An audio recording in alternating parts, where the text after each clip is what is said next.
Welcome, my dear student of class 10th.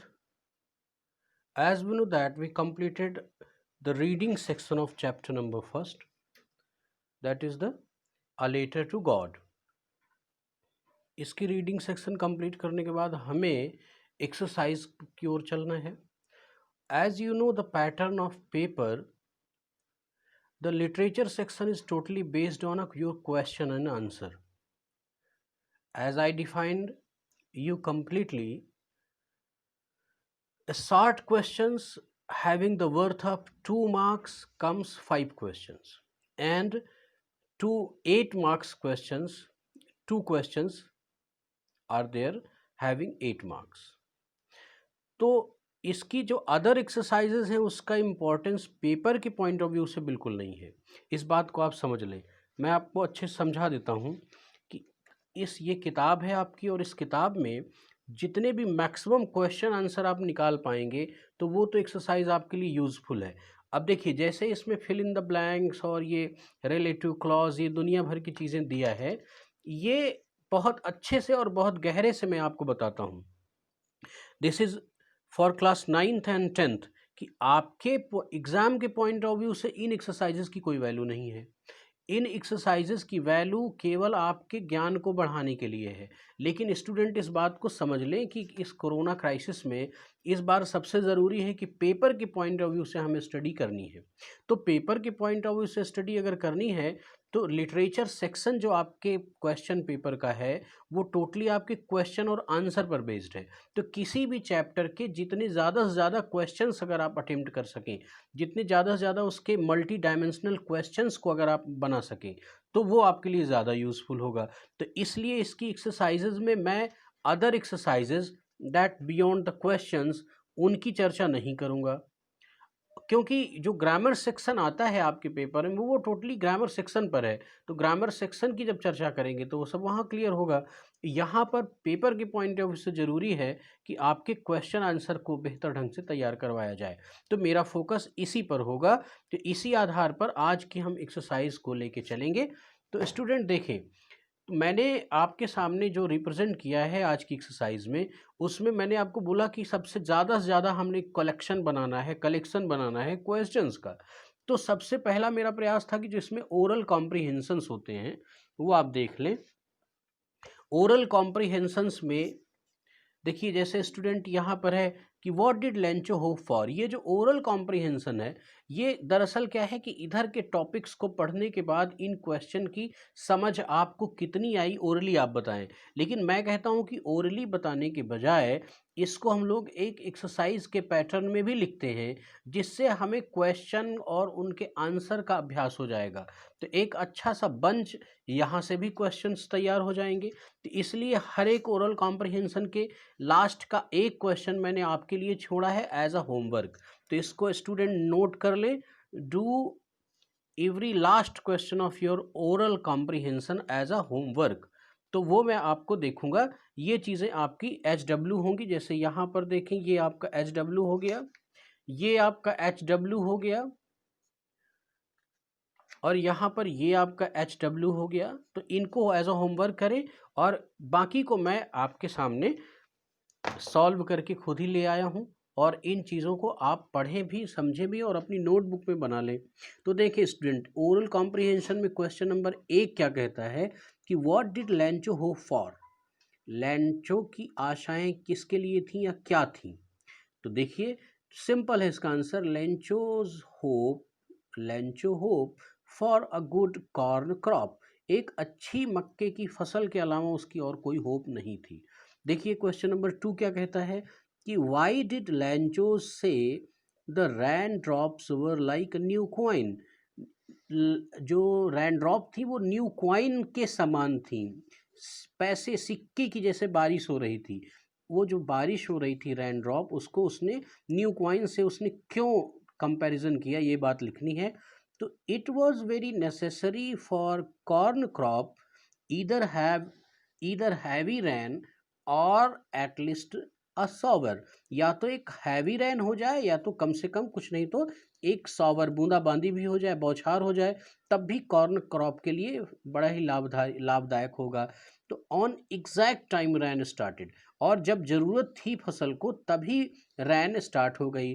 तो that is why Lencho thought that this is so worthful, बहुत उपयोगी है ये बारिश, एज अ क्वाइन, जैसे कि ये पैसे की तरह ये उपयोगी है। So he compared rain drop to coin. तो ये इसका कंप्लीट आंसर हुआ, इसको अपनी नोटबुक में आप नोट कर लेंगे। अब क्वेश्चन नंबर 3 क्या कहता है कि how did rain changed what happen to Lencho's field. जो रैन है, बारिश है, वो कैसे बदल गई, and what happen to Lencho's field, और लेंचो के how did rain changed what happen to Lencho's field, यानी बारिश कैसे बदल गई और उसके खेत में हुआ क्या, या उसके खेत का हुआ क्या। तो देखते हैं। Suddenly an strong wind began, suddenly an strong wind began, ऐसा ही तो हुआ था, एक हवा का तेज झोंका चला और क्या हुआ, उसके साथ पत्थर गिरने लगे थे। तो यही बात लिखनी है कि suddenly an strong wind began to blow and along the rain big hailstone began to fall, और रैन के साथ बड़े बड़े ओले पड़ने लगे, पत्थर पड़ने लगे। एंड आफ्टर 1 आवर, लगभग 1 घंटे तक वो हेलस्टोनिंग हुई थी, ध्यान रखना है। After 1 hour hailstones destroyed his crop, hailstone destroyed his crop totally, nothing left there। hailstone ने उसके पूरी क्रॉप को, समूची फसल को नष्ट कर दिया था, कुछ भी नहीं बचा था। यस, कुछ भी नहीं बचा था। तो ये what happen to the Lencho's field का ये आपके सामने आंसर हो गया। अब स्टूडेंट हम लोग देखते हैं अगला क्वेश्चन क्या कहता है कि who are what did Lencho have faith in, किस पर और क्या फैथ उस लेंचो का था, and what did he do, और फिर उसने किया क्या। तो आपको पता ही कि लेंचो का फैथ कहाँ पर था, भगवान पर था, बिकॉज उसने ये सुन के रखा था कि God's eyes can see the conscience of everybody, यानी प्रत्येक भी व्यक्ति के अंतःकरण को भी भगवान की आंखें देख सकती हैं। तो that is the single hope in this time, in this crisis time. तो यही चीज हमें लिखनी है कि लैंचो have a deep faith in God, यानी भगवान पर उसका गहरा विश्वास था। God was his single hope for help at that situation.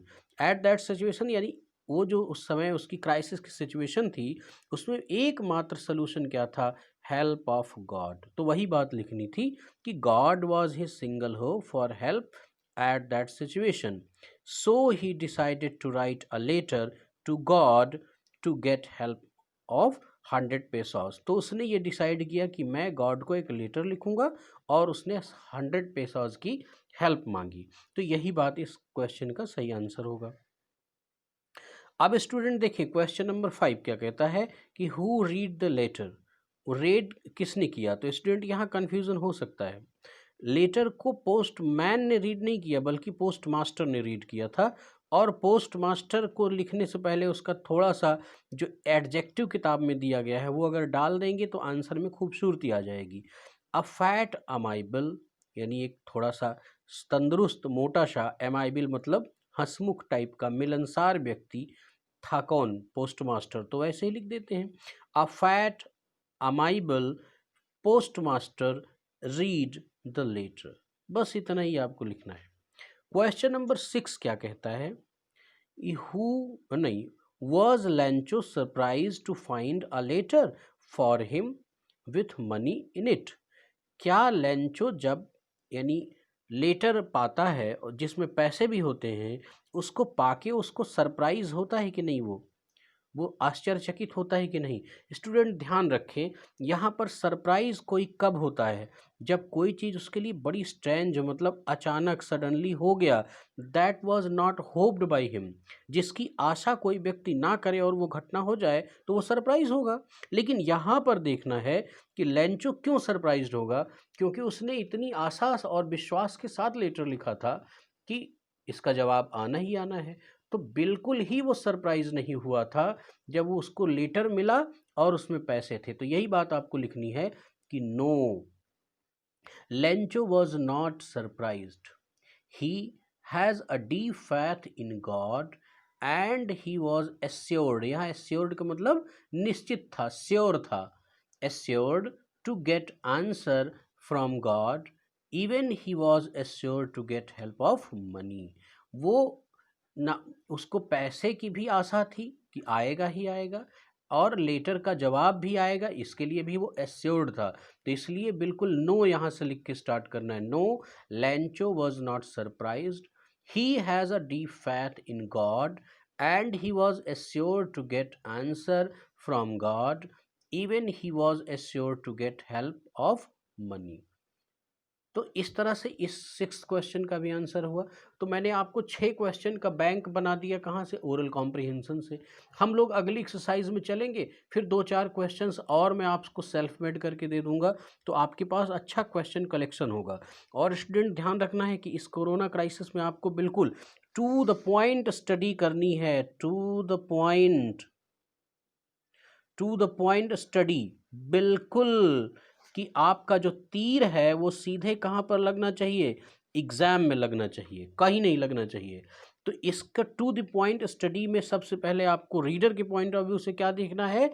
हर एक चैप्टर की एक बेहतर अंडरस्टैंडिंग और उसके लॉन्ग एंड शॉर्ट क्वेश्चंस के मैक्सिमम क्वेश्चंस की प्रैक्टिस, यही करना है। तो स्टूडेंट, इस क्लास के साथ मैं आज आपसे विदा लेता हूँ।